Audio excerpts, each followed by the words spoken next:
যারা আমাদের ভোট দেননি জীবনে দেবেন না, তারা ওই রাস্তায় চিৎকার করুন আর গড়াগড়ি খান, কোনো লাভ হবে না। এই সরকার মাথা নিচু করার সরকার নয়, হিউজ ম্যান্ডেট নিয়ে জিতেছে।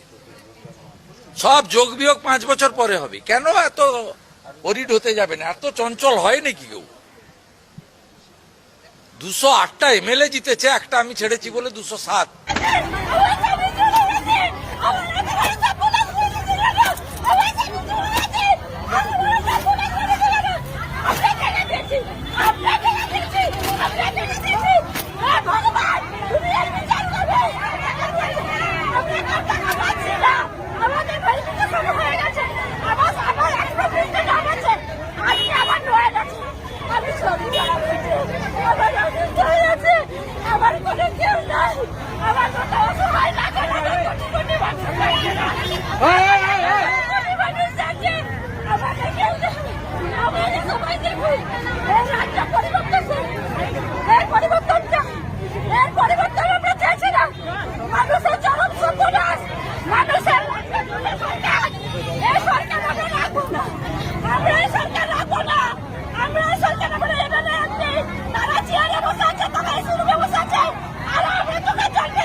জিনিসের দাম বাড়ছে, দেখে নাকি হচ্ছে